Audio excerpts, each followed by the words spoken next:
ready? I'm ready. Hello, dear viewers and listeners. Welcome to the latest episode of Extra Extra. It's all about whiskey. I remain Jason, Neil Patrick Harris Johnson Yellen. He remains Joshua Morrissey Hatton. Hello, Joshua. That's me, baby. I'm in the house and I'm ready to talk about stuff. Interesting. In Extra Extra, we have a whiskey news story. We bulletize it, we summarize it, and then we riff upon it. And in today's episode, we always get out of here in a tight 35. Can't miss the time and deadline. Yeah.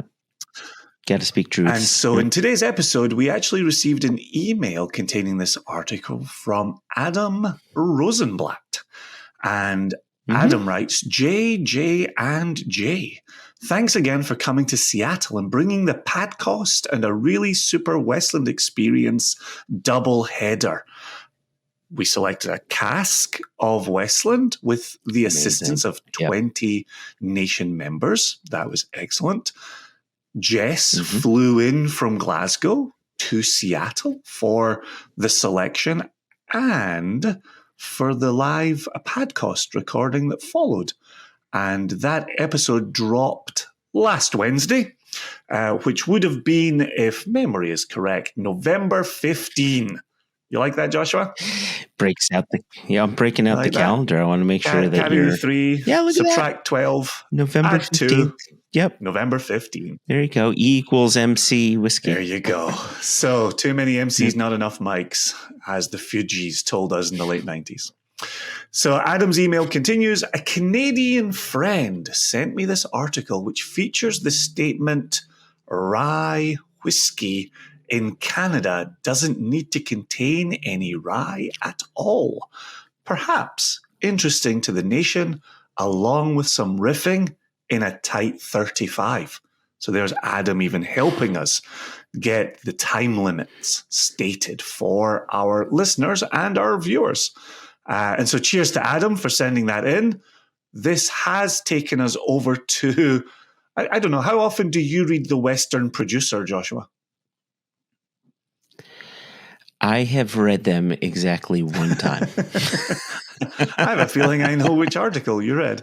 And so we have Ed White authoring the piece, Rye Whisky Not as Clear-Cut as Tipplers May Think.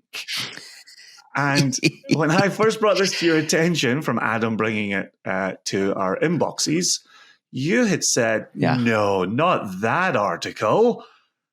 You had just seen mention of this article in the Face Place.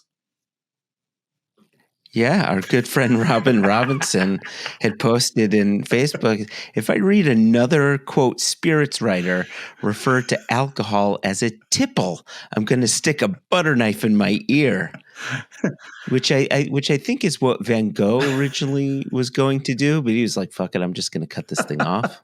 So tipple has been a problem even way back in Van Gogh's What's problematic for Robin is sticking a butter knife in his ear isn't going to fix the fact that he's reading the word tipple by these spirits writers. Ow, this hurts. Why am I reading tipple? Yeah, he should have. I mean, I don't want him sticking butter knives anywhere, but I mean, the eyes would have made more sense. But here we are. So we have this piece by Ed White, clear cut as Tipplers may think, and it kind of kicks off in numerous different ways, but under the photo of a rifle rye, Canadian rye whiskey, bottled at 84 proof. It says the main ingredient in, quote, Canadian whiskey today is corn, although most distillers include a small proportion of rye to add the flavor. So the article really is a series of bullet points. We will leave our listeners, our viewers, to go follow up on all of them for themselves. But there are a few points that we wanted to bring to attention. And actually, it opens up here. Well, let's start at the beginning. Contrary to what its name implies, whiskey labeled as rye in Canada can be made with any cereal grain and not just rye. Here are some rye whiskey realities that might surprise you. I love that use of rye whiskey realities. That's like your dad's going to sit you down now. Like, let me tell you, son, about the world and some rye whiskey realities. Gather around, children. Gather around. I love that language. And so this was echoed in Adam's email. Quote, rye whiskey, so quotation marks, rye whiskey, in Canada doesn't need to contain any rye at all. It does in the United States, but in Canada, it's a legal synonym for Canadian whiskey. You want to make a cinnamon joke right now? No, I'm just going to hang with my cinnamon girl, me and Neil Young. Just listen to that over the weekend while I was out driving with Zevin. Anyway. Oh, nice. Oh, there is cinnamon whiskey from Canada called Fireball. Oof. Is that a synonym to cinnamon? Oh my gosh. I didn't think you were going to bring up Fireball in the first 6 minutes of this recording. You're the one who said cinnamon. Regrets. As a synonym. I'm overflowing with regrets right now. But just for a very quick pause in time here, I like this use of, in Canada, rye whiskey is a legal synonym for Canadian whiskey. Like that really sets the table here. It does. I think there are issues with that being a legal phrase, but I want you to. Are you saying that as an American continue because of U.S. standards? No, maybe. Because I don't know standards from other countries. Right. But continue. Right. I'll issue my complaints afterwards. Okay, so this second rye whiskey reality, scare quotes, Canadian whiskey, can come from any cereal grain combination so long as it is aged for at least 3 years in small wood casks. Small wood casks isn't helping me out here. This is a far looser definition than applied to many types of whiskey. For example, once again, back to my host nation and your home country, Joshua, U.S. bourbon must contain at least 51% corn in the mash and be aged in new charred oak barrels. U.S. rye must contain at least 51% rye grain in the mash. Mm-hmm. So once again, we've got this kind of open-ended term, this Canadian whiskey, rye whiskey in Canada, being synonymous with one another. And then we get into the first of the bullet points in this article that I think is well worth bringing attention to. And it's a little lengthy for a bullet point, but I think well worth stating. The main ingredient in Canadian whiskey today is corn. Once it was wheat, a good use for excess grain grown in Ontario and Quebec. But corn became more plentiful, is cheaper, and has a better distilling profile. Since alcohol from both wheat and corn has little native flavor after going through column distillation, most Canadian whiskey includes a small proportion of rye to add the flavor. And you and I said something to one another when we first read that quote. And what was it, Joshua? Oh, man, you're making me use my memory. Well, reading that, if you removed the word Canadian and just put grain in front of it, then it simply describes what the Scots have been doing with their grain whiskey. And it was following the commodity grain market. What was more plentiful? What was more affordable? And were there differences in overall flavor profiles? I think we can definitely talk to that and show historical examples of when distilleries switch from one grain to the next. Though I do want to bring something up, specifically regarding Canadian whiskey on that point. But yeah, it just seemed quite interesting that the way the Canadians describe Canadian whiskey is very similar to what we think of as single grain Scottish whiskey. where the grain can change, depending on what's going on in the commodity market. So with this idea here, where they say, here we go. In this quote where it says, since alcohol from both wheat and corn has little native flavor after going through column distillation, most Canadian whiskey includes a small proportion of rye to add to the flavor.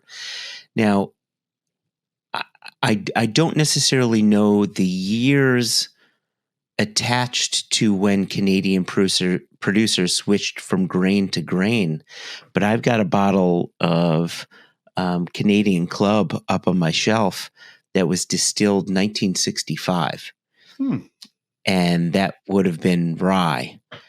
But when I taste that Canadian Club next to modern Canadian Club, I don't find much difference. It really is this sort of singular flat flavor profile that I think is made, meant for good mixing and things like that. But you go back to the mid 60s and then compare it to Canadian whiskey of the 2020s, and there really isn't that much difference in the flavor profile. So if they had made changes between the mid 60s to now, they're undetectable, at least to my palate, or those changes happened during a different time frame. In a different window.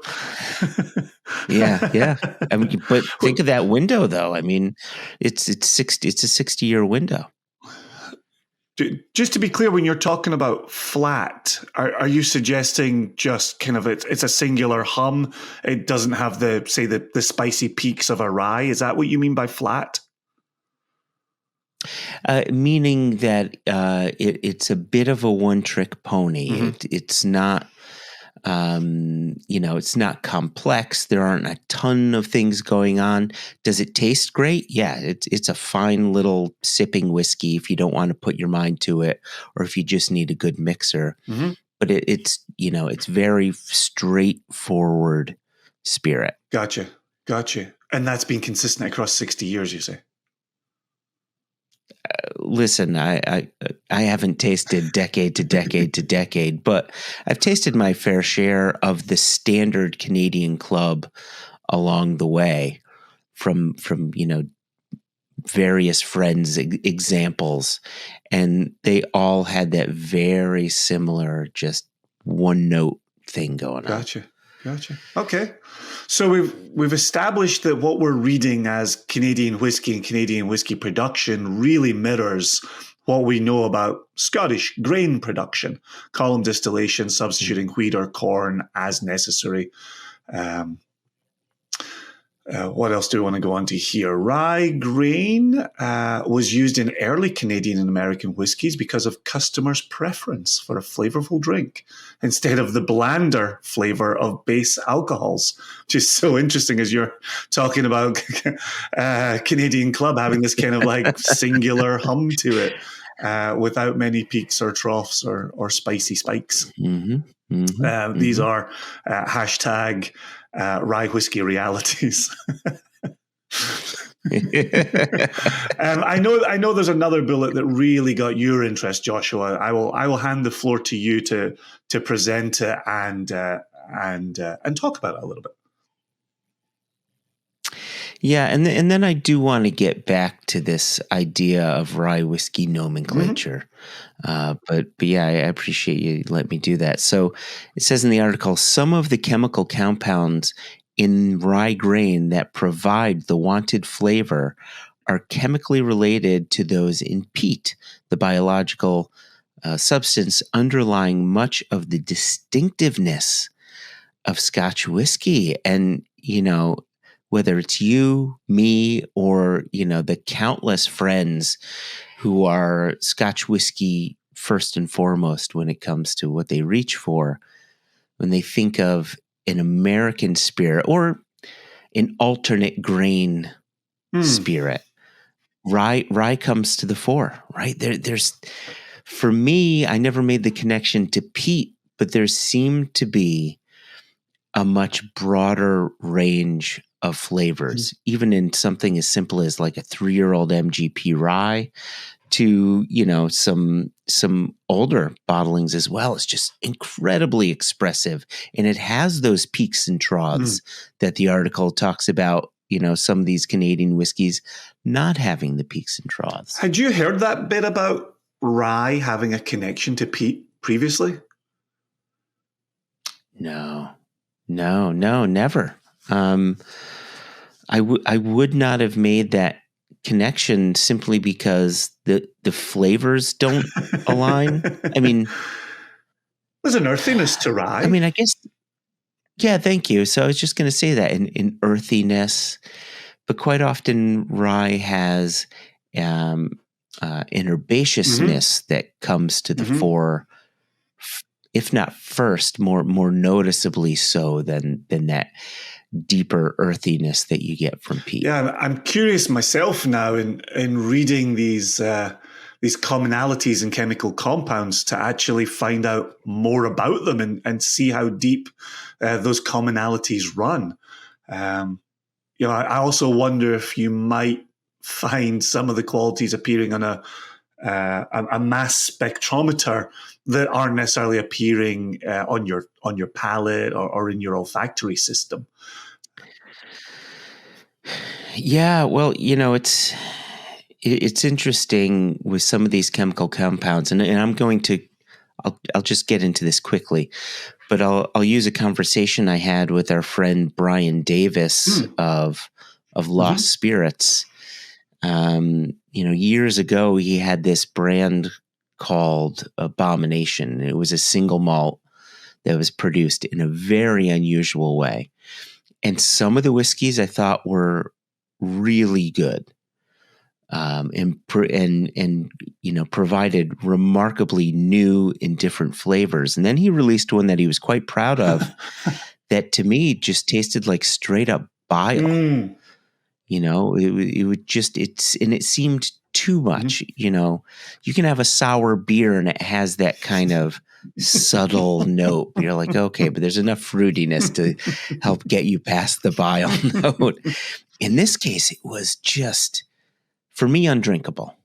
And I know, A, I was not alone, but B, I think I was in the smaller group of people who said something like that, because the larger group of people found this lovely strawberries and cream note. Oh. And what Brian had said was, and this may take you to some Kriegelke commentary, but what Brian had said is the chemical compound that delivers the flavor of strawberry, if you're even just a phenol or two off one way or the other, someone's palate can understand that as bile, even though it's the same chemical compound. So I think my particular palate just reacted. It's similar to, some people love cilantro. Some people say it tastes soapy. I think we're living in that same area. Interesting. Here. Yeah. No, it has me. It has me curious what's going on with rye and peat. This is kind of fun. Okay, so then moving on to the part you suggested we were moving on to, which is labeling a truly rye-focused whiskey in Canada can be a problem because the term rye whiskey doesn't necessarily mean much. Rye whiskey 100% rye is how Lot 40, a premium Canadian rye whiskey, makes clear its commitment to making a truly rye-containing rye. And there's a hyphen in there that I tried to pronounce, but I don't know if I was successful. It's rye-containing. Rye-containing rye. So what's great for the listeners, you're missing it all. But for the viewers, every time Jason puts up his peace signs to quote, we get balloons just flying. Oh, has that been happening? I've been on a tab with the article in it. Have I been getting balloons on scare quotes? Yeah, it's the second time we got some balloons, Jason. That's awesome. That's worth celebrating. Yeah, right.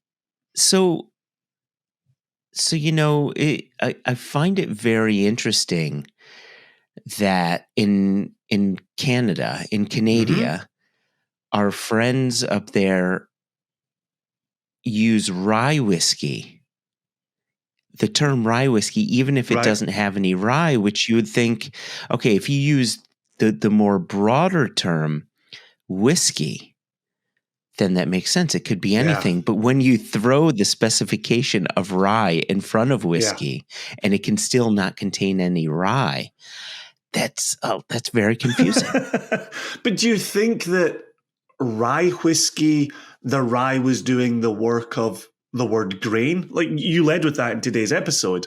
You know, for us in Scotland, we talk grain whiskey. We don't talk corn whiskey. We don't talk wheat whiskey. We talk grain whiskey. Do you think rye was just a shorthand for grain when they were going about, capturing this? If in Canada the tradition was to create a mixed grain mash bill, and they used the shorthand of rye to apply to that, I can somewhat see that because then you're just taking this larger category and lumping it into something and just say, yeah, I like that rye. However, the tradition in Canada, if you're doing a number of different grains, is to distill those grains individually. You distill the rye, then you distill the wheat, then you distill the corn, and then it's matured separately and then married together at the end. It's a different process over there.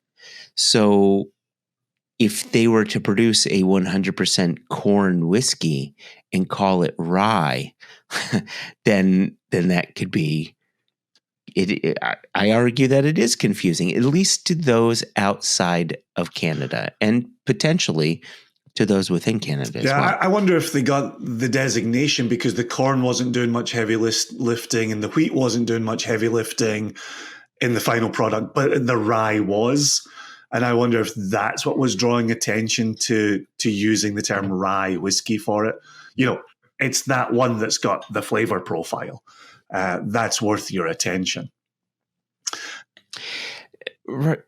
Yes, but then it makes me wonder what is happening with their corn, with their wheat, with their barley, any other grain they're using, where in other countries, corn is very, flavorful. It expresses a lot of flavor. So does, barley can do. And so, admittedly, and I think you would say the same, I'm really ignorant when it comes to Canadian whiskey and where flavors come from and how they're produced and how their distillation, fermentation, distillation, maturation processes go. So, I think it's something that both of us need to educate ourselves on a bit Not more. Another thing. To get a better understanding. Yeah. Too many things. To add on to what you were saying there about confusion, a bullet within the article says Americans who order rye whiskey in Canadian bars probably think they're ordering a rye grain-based beverage, and a Canadian bartender taking the order probably thinks rye and whiskey are about the same thing, which they are in law. This is just another of the many ways that language, culture, truth, and booze subtly shift at the 49th parallel. Wow. But it is that interesting, again, for us saying Canadian whiskey, and we think, well, why aren't they calling it that in Canada? Why didn't they just start out calling it Canadian whiskey? Well, for them, it was just whiskey, right? And specifically for them, it was rye whiskey. It was the rye flavor component. And so it's quite interesting in looking backwards to say, why did this legal language allow for confusion? Well, because it was being produced and consumed in Canada, right? You don't necessarily think about the global markets you'll be occupying when you first start producing your spirit. There you go. Right. That's a very good point. To then come down and we talk about that with US laws, right, too. and then to come down into the US and have some confusion. I will say though, I quite like, and again, Ed had mentioned this in the article previously. I quite like that for US bourbon there's a minimum of 51% corn. And I quite like that for US rye, there's a minimum of 51% rye. And I like the fact that you can hang your hat on that while still then having your own particular flavor profile, your own way of doing business to create your spirit in the mash specifically. And I like your point from a moment ago about Canadians distilling corn, distilling wheat, distilling rye, and bring them together for a flavor profile. Whereas in the US, we talk much more about mash bills. And what's your percentage of corn and your percentage of rye, your percentage of malted barley. But I do think, and I think the value of this article, and I'm glad Adam sent it in, and I'm glad his Canadian friend sent it along to him.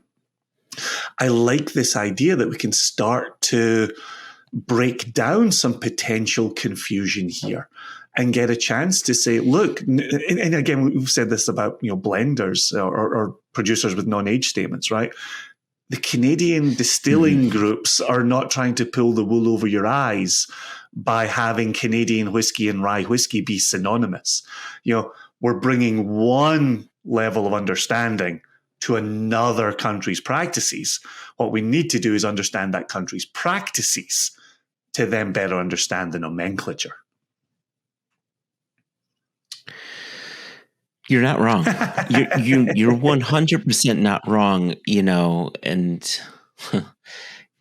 in previous episodes when we talked about laws specific to the U.S. and we say, well, this is a states' right issue, and I like states' rights issues because of X, Y, and Z, or I don't like it because of X, Y, and Z, or this is a federal issue, and therefore, wouldn't it be nice if we could do this, and it would override the state issue. Now we're dealing with something that's a global issue, and as whiskey becomes that more global thing, should we have a more global understanding of what is single malt, what is rye, what is insert spirit type here, but back to the thing we've bellyached about ad infinitum. Our laws here in the U.S. date back to post-prohibition, and wouldn't it be nice to update things? Well, wouldn't it be nice if producers all around the world could update things so that there is a more universal understanding of various categories? Then we're all working together to educate, rather than, okay, we'll educate you about this, but this sort of overrides that, and this kind of takes, you know what I mean? Like, it'd be nice to have this unification, a new world order of whiskey, Jason. New world order has got a certain ring to it. Well, it's funny you say that, because Ed White concludes with a bullet point here that I think echoes some of what you're saying there. Rye whiskey has experienced a renaissance in the US as it is promoted as a premium form of the liquor. The renaissance is only beginning in Canada. At this point, nobody can predict what confusions, arguments, and fisticuffs will erupt as more people begin insisting that rye doesn't mean just any old whiskey and that Parliament must act. And that's to that very point, right? You use the words, use them, people understand them or don't understand them. You start to move into other markets. You start to see a renaissance. You start to see demand for a product. And I think that's when the consumer has a tendency to turn around and say, oh wait, this rye whiskey that I'm drinking is just Canadian whiskey. Like, how dare you? How dare you masquerade in this way? And it's like, no, it's always been the case. We had an extra not too long ago, or a One Nation Under Whiskey, where we were talking about single casks, and re-racking and whether or not casks are discovered because independent bottlers crawl around warehouses over dusty cask popping bungs. Like, single cask means one thing kind of around the industry. It's that one thing you roll into a warehouse, or it's that one thing you roll out of a warehouse. Nobody's trying to be hoodwinked here. And then we turn around, and then when a marketer gets their hand on single cask, and it starts to get out to the consumer, and it starts to unravel a little bit. Consumers think they're being led a merry dance. I could see the potential for that here. Coming into today's episode and into this article, did you know that legally rye whiskey and Canadian whiskey were synonymous in Canada? I did. You did know that? Yeah, I've always had an issue. I did know that. Yeah. Yeah, I mean, think back to, Jeepers Creepers, what's his name? Pete Lynch? Drinking whiskey and rye, singing, this'll be the day that I die. Right? Don McLean. Oh my goodness, you got it. I wasn't even close to getting that. My gosh. Listen, it is something that I have known about and always found it a bit strange to me, but there we are. And legally, I found legally synonymous, not just legally, not just colloquially synonymous. Yeah, maybe I didn't. Thank you for finally admitting that. Okay, good. Okay. Moving on, okay. We continue with the point you were making. You caught me. Listen, so the point that I was going to make is this here where it says Rye Whiskey's experienced a renaissance, or as you say, a renaissance in the U.S. is promoted as a premium form of the liquor. The renaissance is only beginning in Canada.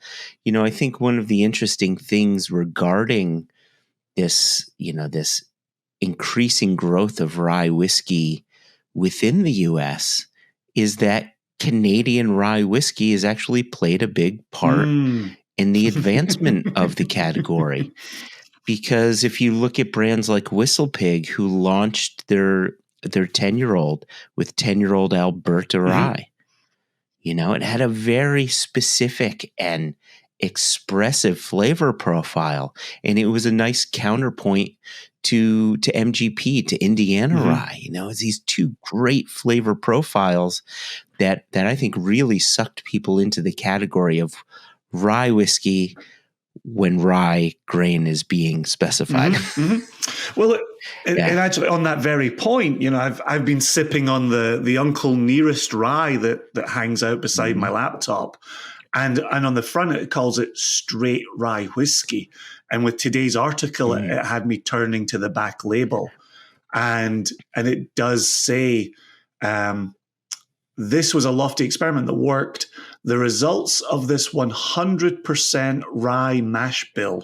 There you go. Matured and used Uncle Nearest barrels before being bottled at 100 proof. And then at the bottom, product of Canada, aged in New York and Tennessee, aged and bottled by Nearest Green Distillery, Shelbyville, Tennessee. So a good level of transparency here. Victoria E.D. Butler, when we interviewed her for One Nation Under Whiskey, was transparent about what was going on into this Uncle Nearest rye. And if memory serves, they are moving towards distilling their own rye on site. But currently they're putting out the 100% rye mash bill Canadian rye. Yeah. And the one that I'm sipping on is Whistle Pig 15, which is actually, it's a marriage of the Alberta rye plus I think MGP as well. And so you get this nice, broader spectrum of flavors from it. And I love that. Like, Canadian rye, Alberta rye is phenomenal liquid, absolutely phenomenal. When I compare it, I don't mean to sound as if I'm shitting on Canadian Club. I think there are many different expressions of Canadian Club. They used to do a sherry cask one, which I thought was excellent.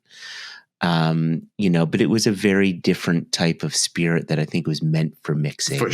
Meant to go into some 7-Up or some Coke or something like that. Yeah. But you get this Alberta rye and the flavors are just popping, and you could drink it straight and it's gorgeous. Well, and I've got 50% alcohol on this Uncle Nearest. You've probably got 43 on the Canadian 46. On the Canadian Club. On the Canadian Club. Oh, in the Canadian Club? Yeah, the one that I have 40, is, does it not?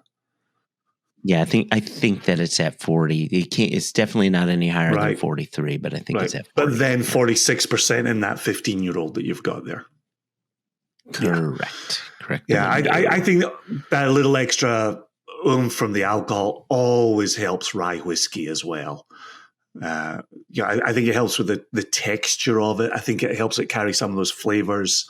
And even as I'm sitting here in my throat, I've got this lovely kind of brown spice kind of warmth happening from this Canadian rye, courtesy of Uncle Nearest. So, yeah, real tasty one to sit and sip on during today's article. Ed White in, make sure I get the name correct here, as we're regular readers, The Western Producer. Any final words? I feel like we may have just had our final words on Canadian rye, but any final words on Canadian rye, Joshua, before we close out the article? Yeah, I guess the only thing that I'll say is, I really connected with that last bullet point where it talked about, the arguments and the confusion that this has caused the modern now that people are paying attention to the category. Right. People are paying attention and let's hope some clarification is put into place.